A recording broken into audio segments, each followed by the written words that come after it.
Hello, everyone. Welcome to the Path of Me. I'm your host, Wendy Hutchinson. And my guest today is a beautiful, beautiful transformational intuitive mentor. She's also a Marconics energy practitioner, a yoga and movement teacher. She has a background in meditation, ascension, emotional release, and mind-body connection. And her name is Vanessa Uybarreta. Welcome, Vanessa. Thank you. Thank you for having me. I'm so glad you're here today. I've known you for a couple of years now, and it has been so beautiful to see your journey unfolding.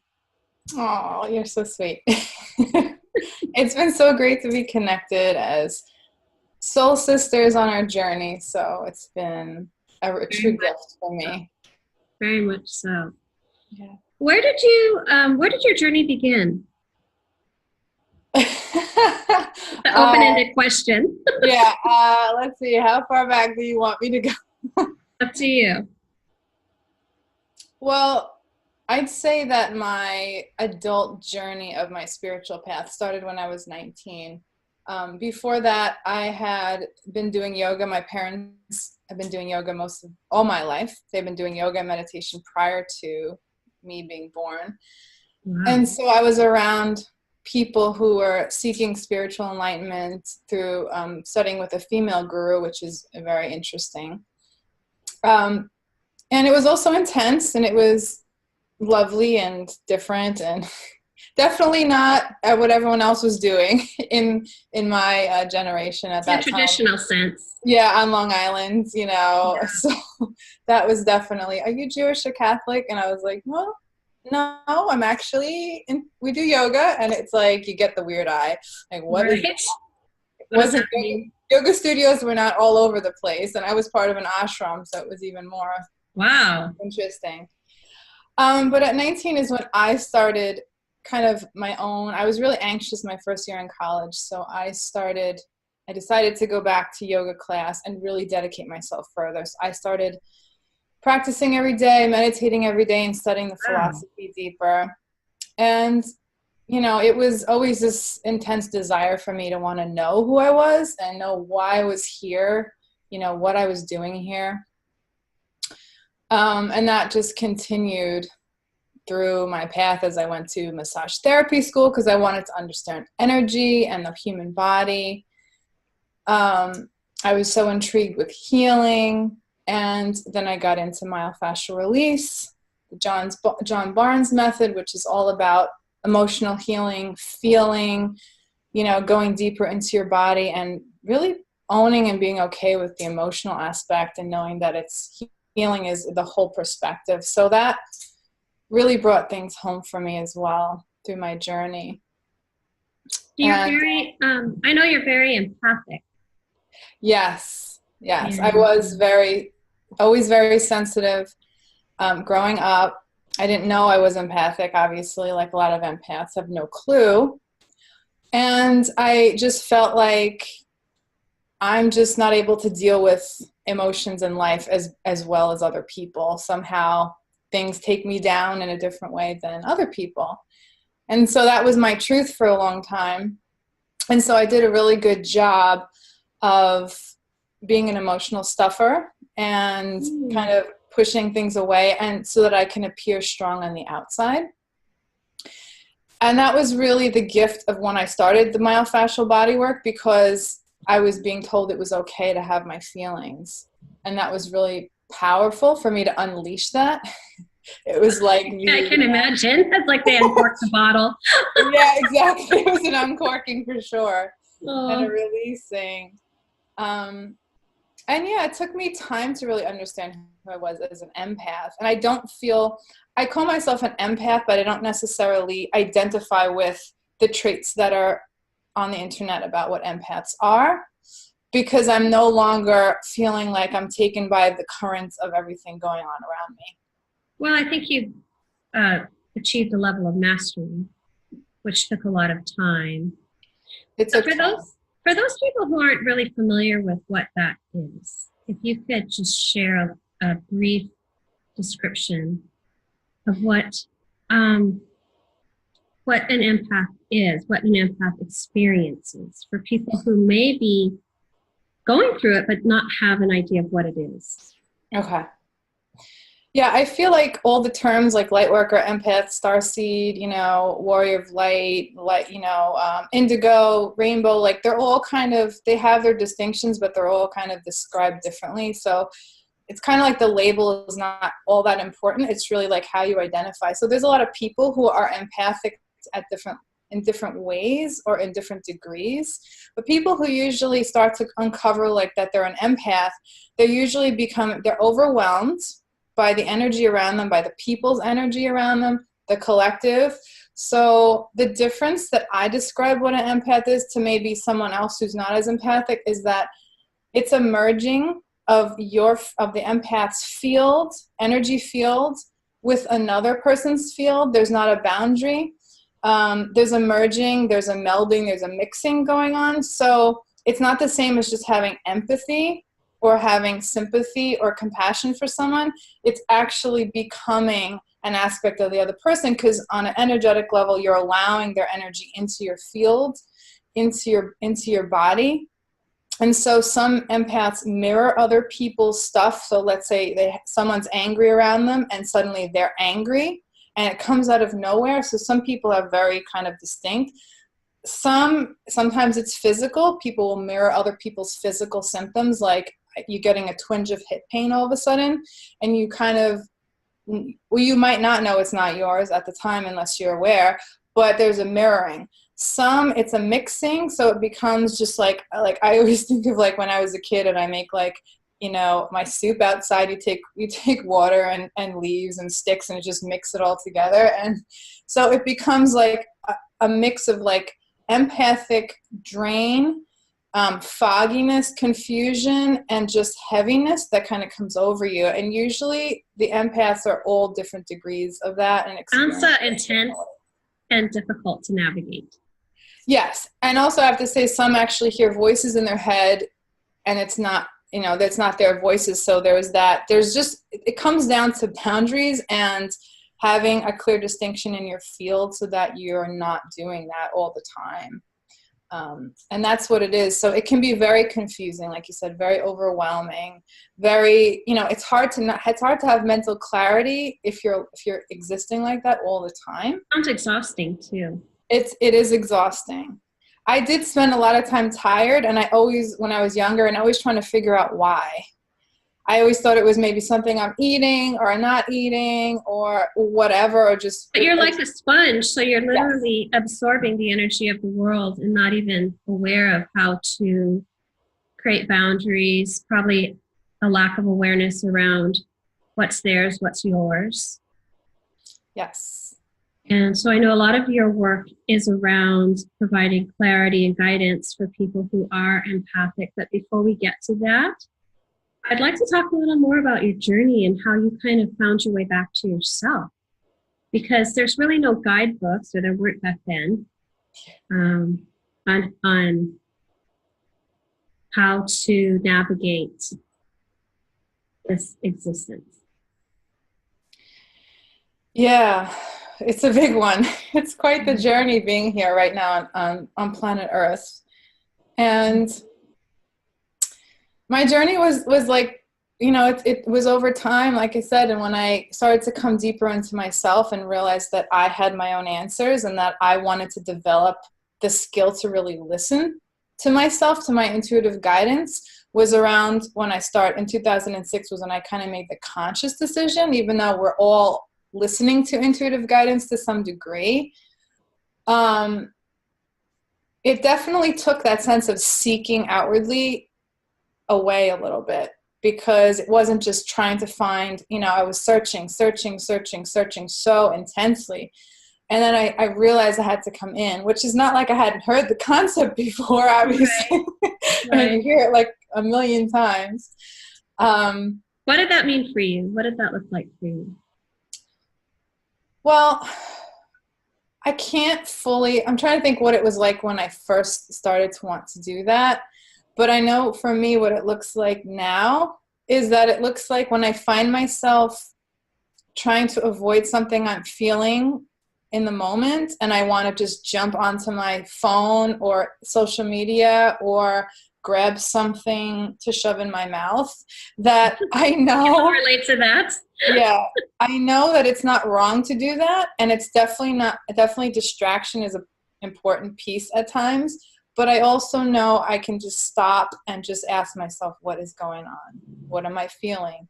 And sinking deeper into my body, because we are embodied spirit, and just seeing what's happening and learning to embrace that it's okay wherever I'm at in the moment. And everything's always moving so quickly, and it's like our mind that wants to just attach to every little feeling and sensation, but it's really like a breeze that moves through. So that's for me what it looks like now. I struggled a lot. I got in my own way, had all of my perfectionistic tendencies and all that stuff. And we all, I can relate to all of those things. I think it's difficult when we're not really aware of what's happening to us as we're going through this unfolding and coming back to our authentic selves. There isn't always an awareness. It's a process, right? Definitely. It's really difficult if you don't have a mentor or a guide or someone who can even relate to or understand what you're going through.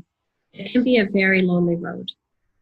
It can. It really can. And even when I no longer practice body work, but I did that for 12 years, people would come into me and just say, I would say, I understand you. Sometimes that would be profound as it is, because they're going to all these people who are saying, oh, do this, do that, do this, do that. And I always wanted to help the person come in just to themselves. So even in like the physical stuff that comes up, all the illnesses and the chronic pain and that, people are not being guided there necessarily unless they're going to someone a little holistic.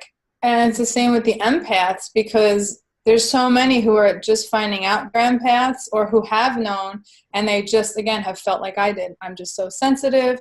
Why am I here? Why is this my choice to be here doing this right now? And it's so intense. And I want to just go, it doesn't have to be that way. It doesn't have to be that way. Right. I know you're offering different workshops and classes to help people with that. Are those on your website, or how can people connect with you if they want to talk to you more about what they're going through and maybe be guided by you? Yeah, I do a lot of I do a lot of live streams. I do some free classes, and I also do my one-to-one mentoring, which is a program that I work with people for a few months and really go deep into who you are, what your empathic patterns are, how you can, unpack those and release some things that aren't serving them, so you can be really clear on who you are, why you're here, and what your purpose is, so you can feel that strong fulfillment. Because it's like if you're just being taken over by energy and then you don't know why you're here, it can be very disheartening and very feeling like feeling lack of purpose is really hard for very passionate light workers who know they're here for a reason. So to know that now, especially with so much happening collectively and so much shifting so quickly, and to just be reminded and know, okay, I am here, this is what I'm doing, it kind of gives you that fire to keep moving forward. That's how I ask if you can offer some insight as to how people can protect themselves energetically, because there is a lot of shifting right now. There is a lot of energy coming into our planet, and it's really impacting people in a huge way, especially people who are sensitive. And many of these people may be watching and not even aware of how to at least protect themselves energetically, or even have discernment. Yeah. Happening to them. So if you have some general suggestion that might help somebody out there, maybe you could share something. Yeah, I definitely, always, like, obviously we know this, me and you, but it's like understanding spiritual hygiene, understanding that grounding, protecting, which is, I'll talk about that in a sec, centering your energy for an empath is really important, and clearing your field regularly. And having that as a practice, just like brushing your teeth. Daily practice. Yes. clearing your field several times a day when you feel things if you're feeling mucky and you're starting to get all foggy, those are the times to clear. And protecting as well, as long as, it's like this is like the foundational practice, but then there's understanding, well, why am I doing this? What are the beliefs and paradigms I'm living through that are supporting why this is happening? So if you feel like this is your purpose to absorb and people can't heal without you doing it, that needs to be shifted. If you feel like you can't fathom another way of being, which is understandable, again, that has to be shifted. So there's the deeper inner work, and then there's emotional work that needs to happen. Yes. As well as some consistent practices daily to provide a level of clarity, I would think. Because when you do energetically protect yourself, clear yourself, center yourself, you're going to have a clarity that you don't always have if you've been going through your entire life just absorbing everything. It's like a sponge that needs to be wrung out a little bit. Yeah. Kind of what I've seen. I usually say like empaths, they're too, we, us, them, whatever, too open on some level, and also sometimes put up a lot of walls. So there's an openness, and there can be like holes in your field from it.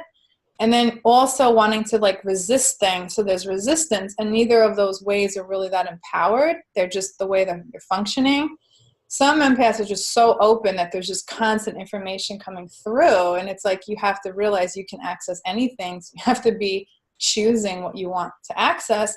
But pushing things away is not helping either. So a protection is not like push, push, push. It's a decision that you have your field. I'm like seeing Dirty Dancing in my head. This is my dance space and that's your dance space. Because there's that sense of I have a boundary. Who I am, my field does not need to be inhabited by all these other energies. It's almost like taking your power back.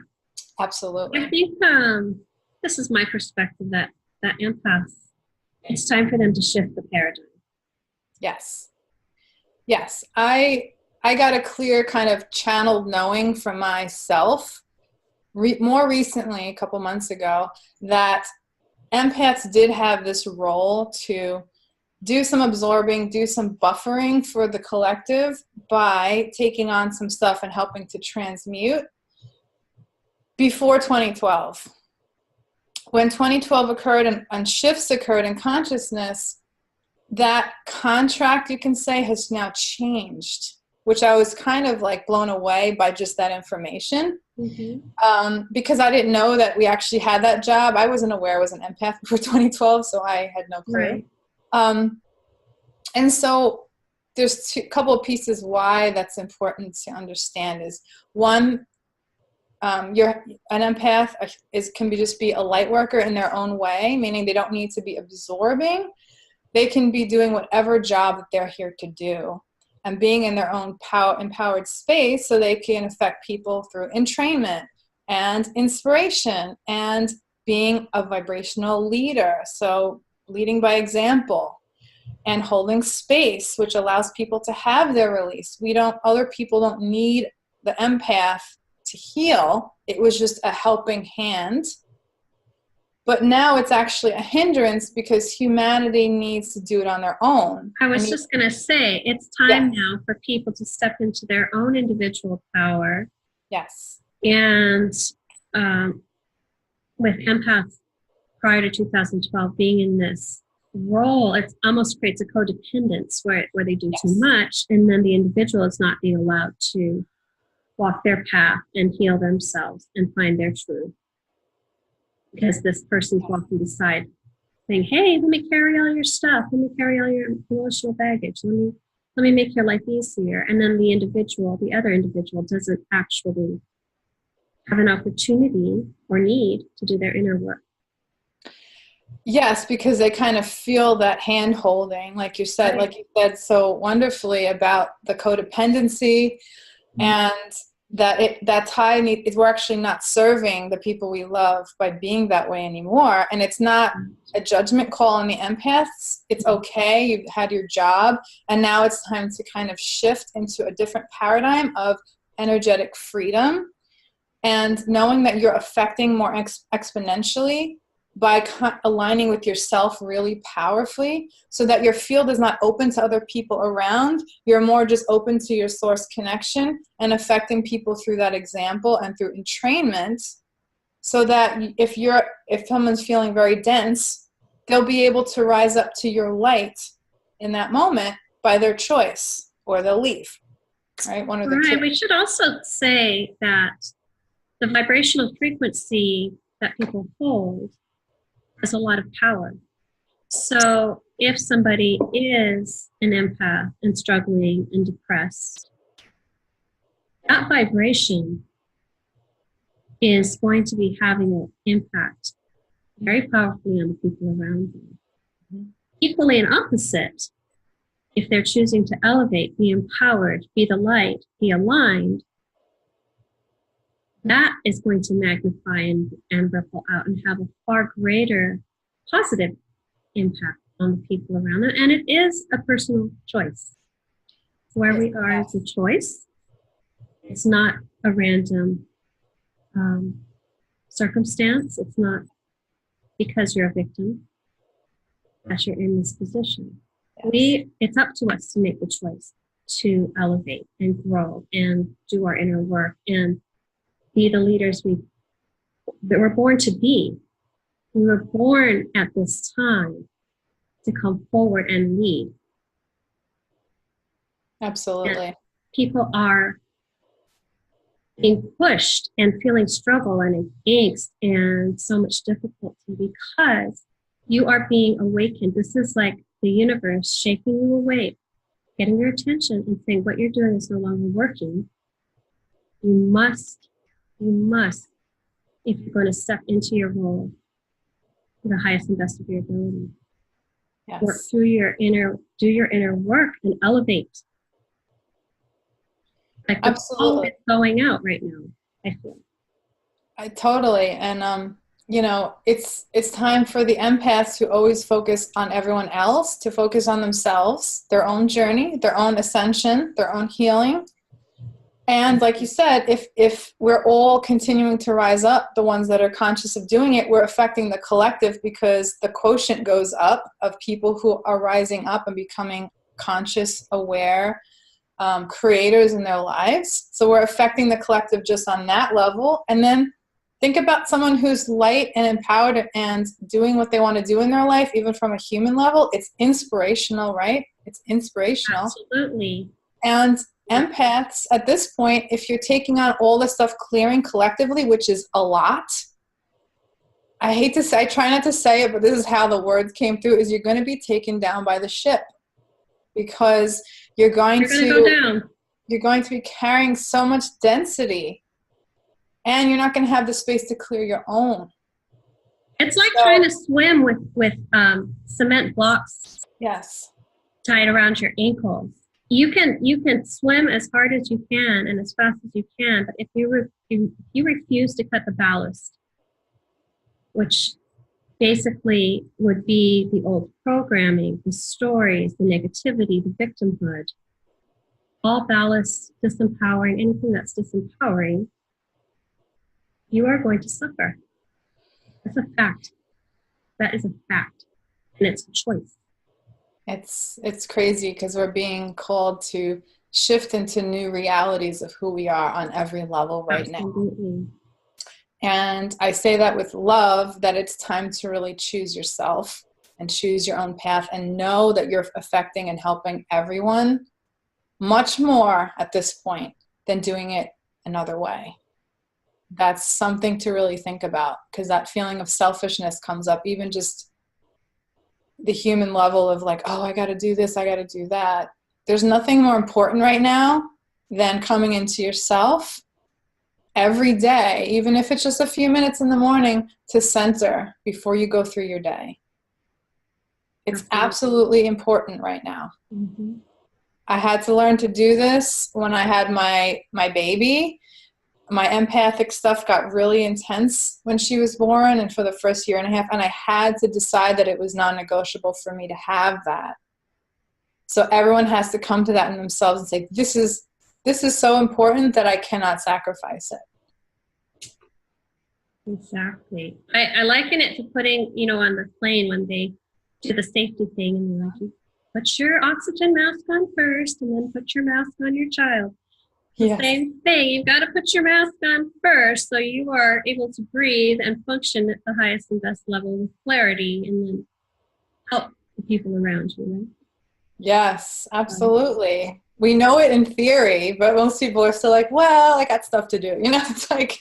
Yeah, it's almost a retraining of the behavior habits and the patterns of thinking.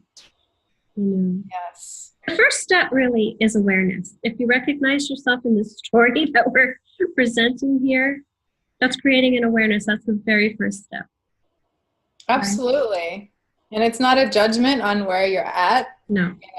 It's because not. We've been there. Vanessa and I have both very much been there. So that's how we know we can relate. Yes. To wherever you are, because we've been there ourselves, Absolutely. And it's the time is now. It like really is now.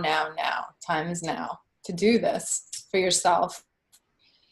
Yeah. So what are you being called to do right now, Vanessa? I know you've been going through some recent shifts in your direction and your calling, your purpose.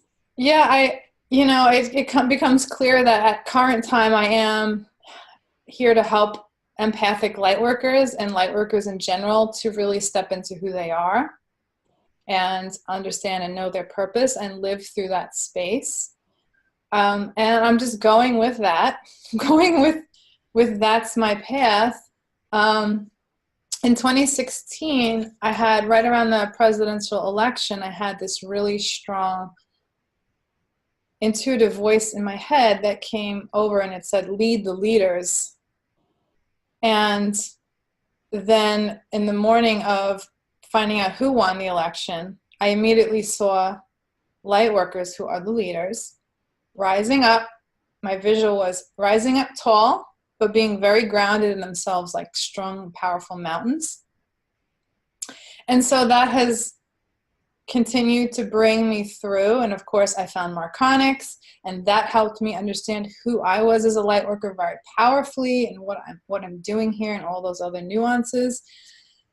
And so I think that the light workers and the empaths and the starseeds and all those names that still feel like being in their own highest calling is selfish, or they don't, they want to think about everyone else, so they don't want to come into themselves, that being a vibrational leader is not like a controlling leader that we've seen throughout history. It's not the same thing.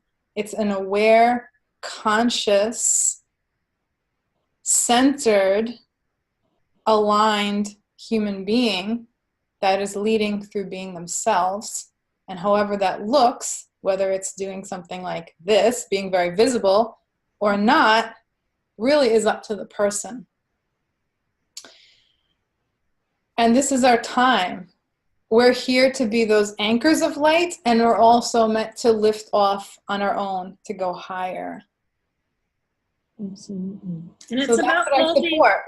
Yeah, that's awesome. Awesome. Beautifully said. I also feel it's about holding frequency. Mm-hmm. The frequency, we have to be mindful of the frequency we're holding. So we are impacting a large segment of the population, humanity, the collective, by holding our frequency as high as possible. Absolutely. So learning to transmute the old programming, the stories, the negative situations that present, or relationships or struggles, to figure out how we can move through those quicker with ease and grace instead of drama and chaos. That's going to help to raise your frequency. And sometimes the scariest thing is to realize that things can be really great and things can be amazing, and you can create beautiful things in your life, and you can feel free, Sometimes that's the scariest thing if you're so used to another way. Exactly, because that's such a foreign concept or a foreign way of being. I think a lot of people are afraid to step into their greatness. Mm-hmm. It's so powerful. It's so big that it can be intimidating, and it's much easier to stay comfortable. Yeah, and it's like you have to remember, like, the ego aspect, the thing we call ego, or the fear-based aspect of our mind, of our person in limitation, wants us to be better than everyone else, and wants us to be, and also sees us as less than everyone else. Mm-hmm. So if something's telling you, no, you shouldn't do that, that's not, no, what if someone sees me? What if they think I'm too big for my britches? I heard someone say that on a call, like, all these things that come up. Yeah. It's like, that's not your empowered knowing. That's not your intuition saying those things. That's the ego. That's the ego. Yeah. So your heart, which is where we're being called to sit more and more now, as much as possible, does not have all that emotional aspect to it. It's very pure.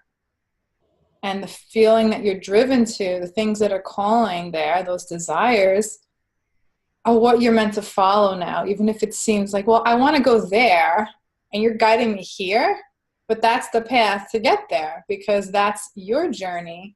That's not linear, and your mind has no concept of how to get there because it's never done it before. So it's trying to pull from the past experiences, which isn't where you want to go. You're going you want to go forward. Your new reality now, especially now. Completely new paradigms now are happening in everyone's life. So you have to go with the crazy heart, if that's what you feel it is, and know that you're going to end up in, like, or not even end up. It's just a different way. You become the person you're meant to be. Yeah. Follow your heart. Regardless of the outcomes, because just living there is a totally different experience than being always constantly analyzing the situations. I was so curious to ask you this question. How did Marconics change your life or your journey? Well, I was thankful to have someone tell me about Marconics. Robin did.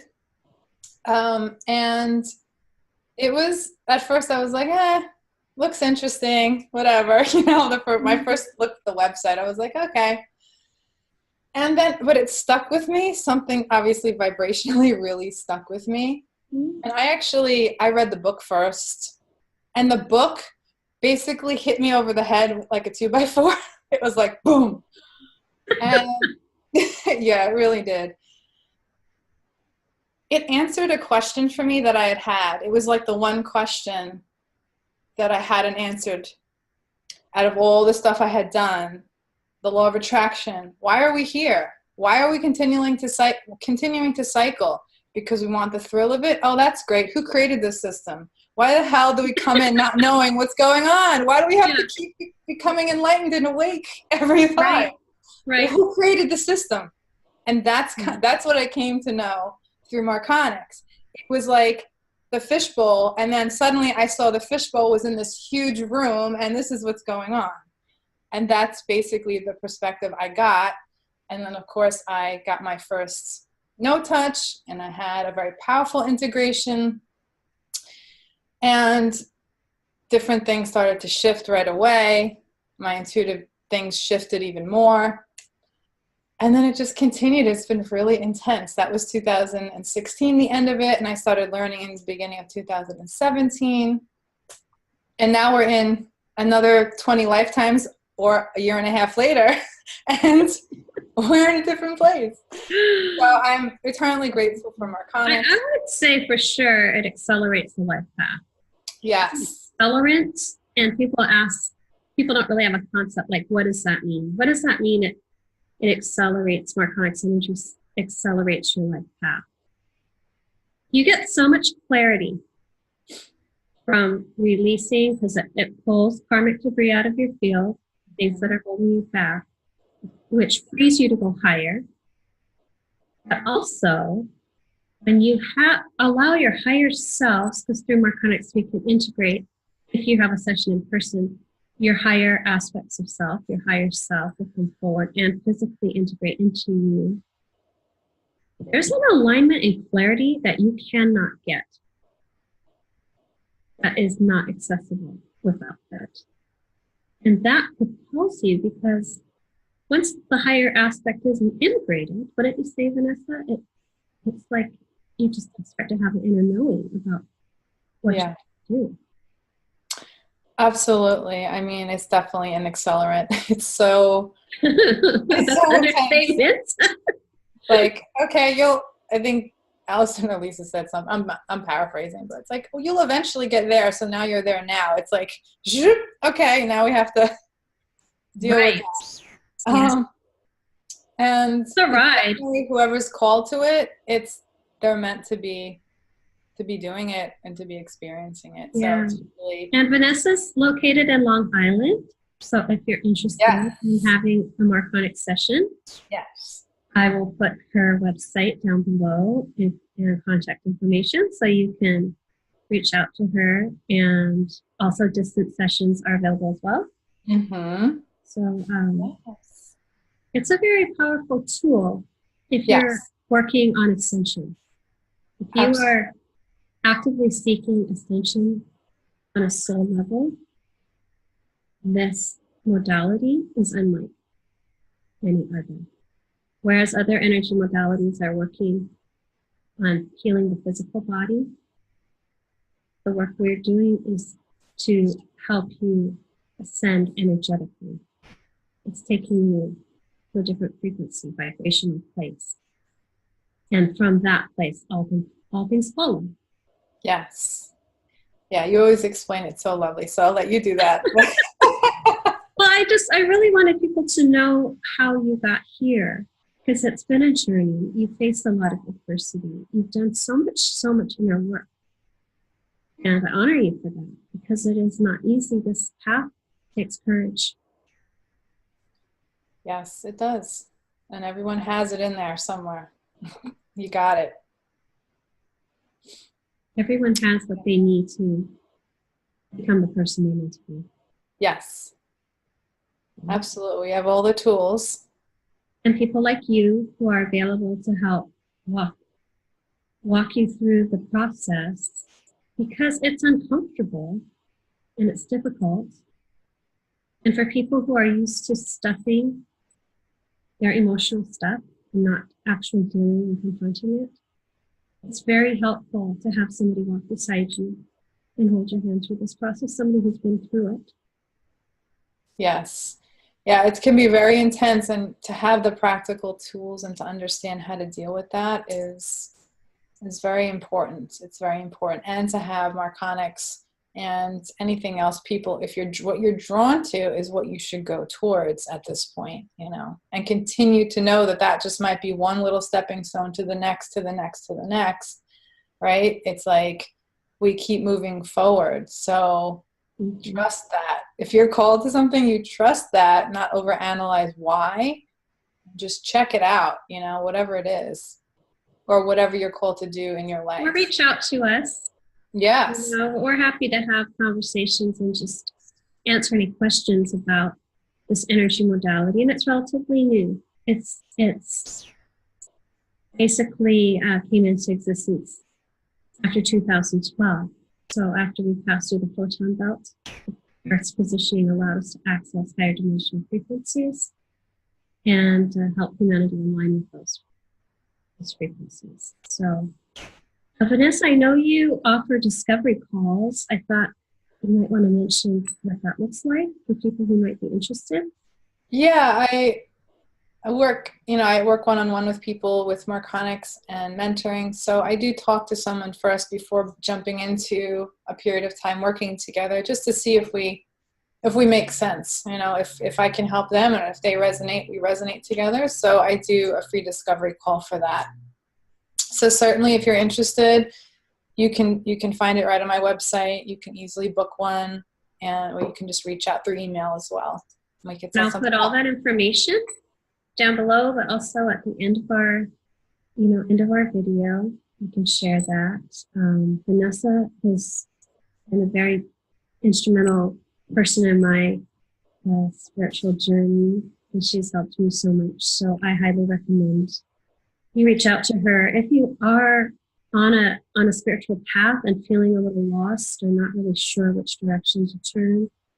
I can't recommend her highly enough. So you're so sweet. Thank you. I'm hoping you'll pick up well, you won't pick up the phone, but you'll get on her website and book a discovery session at the very least, because she can really help to explain what's going on with you spiritually, and ease a transition for you if you have an interest in, elevating and doing some of the work we've been talking about today. Is there anything else you want to talk about, Vanessa, to feel complete before we wrap up our conversation? I feel really good. I think that if anyone who's listening had lots of food for thought, for sure. Absolutely. I just want to say thank you for having me on here. It's been, our friendship has been a true gift for me. So I'm so honored. Me as well. Well, to all of you who are listening or tuning in, I thank you so much. I really appreciate you. If this resonated with you, please, subscribe, like, and share. It's always awesome to get your comments, so we'd love to hear from you. We love you, and I encourage you to be kind to yourselves. Thank you so much, and have a beautiful day. Bye. Bye, Vanessa. Bye.